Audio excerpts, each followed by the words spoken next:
সময় এসেছে আমাদের অধিকার আদায় করে নেওয়া। আমি যেটা বলছিলাম, সব দল আমরা দেখেছি, কেউ আমাদেরকে শান্তি দিতে পারে নাই। যারা গেছে তারাই দুনিয়ার পথে জোগাড় করেছেন, হাজার হাজার শত শত কোটি টাকা করেছেন। এই সালমানের 7-8টা ব্যাংক থেকে 37,000 কোটি টাকা ফেলেছে, 36,000 কোটি টাকা। ইনারা দেশপ্রেমী, ইনারা স্বাধীনতার পক্ষে, স্বাধীনতার চেতনায়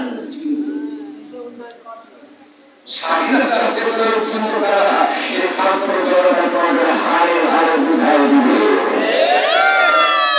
এদেশের ইতিহাসে কোন ছাত্র আন্দোলনের কোন পরাজিত হয় নাই, ছাত্র আন্দোলন পরাজিত হয় নাই। তারা সফলতা পেয়েছে। খুনি হাসিনা মনে করেছিল কত বড় বড় আন্দোলনকে 8 সাল ধরে পর্যন্ত পরাজিত করে না। এরা তো সামান্য পিঞ্চি বাহিনী, আল্লাহ পিঞ্চি বাহিনী দিয়ে আবু জাহেল তাকে ধ্বংস করেছিলেন। মাসুম বাচ্চা মাআজ আর মুআজ্জান দিয়ে আবু জাহেলের মতো বড় নেতাকে জাহান্নামে পাঠিয়েছে। আজকে 2024 সালে এসে আমার পিঞ্চি ভাইদের দ্বারা, আমার পিঞ্চি বাহিনীর দ্বারা 16 বছরের স্বৈরাচারীকে খুন করা হয়েছে। এটাই ছিল ইতিহাস। আল্লাহ যুগে ক্ষুদ্র ক্ষুদ্র দল দ্বারা বড় বড় দলকে হটিয়ে দিয়েছে।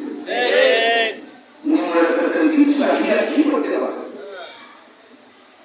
কি করতে পারে। প্রিয় ভাইরা, আসুন আমি আপনাদের উদাত্ত আমার কাছে দেশ আমাদের, এদেশকে আমাদেরকে রক্ষা করে, দেশের বড় ক্ষতি হয়ে গেছে। এই যে হাজার হাজার কোটি টাকা লুটপাট করা হয়েছে, এখন এই ঋণ আমাদের মাথায় চেপে বসেছে। এখন আমাদের দিতে হবে ভাই, সারা দেশকে রক্ষা করে আমাদের দিতে হবে। তবে ভবিষ্যতে আর এরকম কোন লোকরাজ দুর্নীতিবাজ যারা ক্ষমতায় আসে, আপনাদের সেই চেষ্টা করা লাগবে।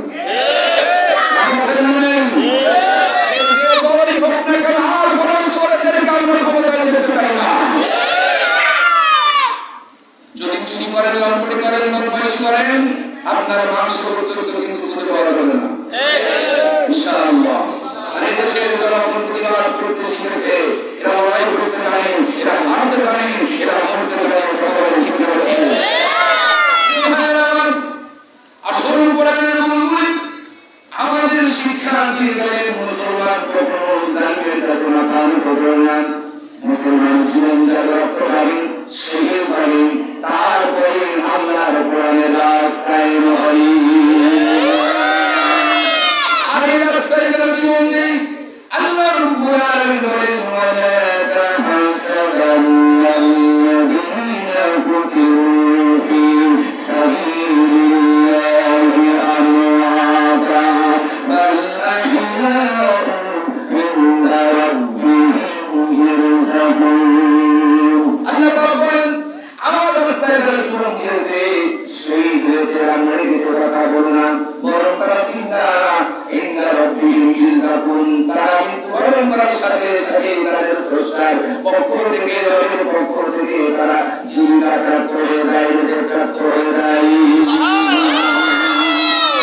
এটা একদম তাফসীরে আমি বলছিলাম, কুরআনের বাকি কি চমৎকার করে তিনি বলেন, আল্লাহর রাস্তায় যারা শহীদ হয়, বদরের করে যখন ইমানদাররা শহীদ হয়ে জীবন দেন, আর তাদের রূহগুলো জান্নাতের ভিতরে আশা দিয়ে তাদের নিচে ঝাড়বাতির মতন, যেমন ঝাড়বাতিগুলো যখন ঝুলন্ত অবস্থায় থাকে, আশা দিয়ে তাদের নিচে এই শহীদের রূহগুলা পাখির সবুজ বর্ণের পাখির পেটের ভিতরে এই শহীদের রূহগুলো আল্লাহ রাব্বুল আলামিন ঢুকায় দেন। আর জান্নাতের ভিতরে যেখানে ইচ্ছা করা সেখানে দেন, আর আল্লাহ জান্নাতের যে তারা খান পান করেন। আল্লাহ পাক পর্দা থেকে শহীদদেরকে বলে, বান্দারা তোমরা কি চাও? শহীদরা আল্লাহর দিকে নজর করে আছেন। আরে তিনবার আল্লাহ পাক বলেন, শহীদরা কি চাও তোমরা? আমার কাছে আর কিছু চাও নাকি? তখন তারা বুঝতে পারলেন আমাদেরকে আবার কিছু চাইতে হবে। তখন শহীদরা বললেন, রব্বুল আলামিন, আমরা তোমার কাছে একটা জিনিস চাই, আর বার তুমি আমাদেরকে দুনিয়ায় পাঠিয়ে দাও, আর আমাদেরকে দুনিয়ায় পাঠিয়ে দাও।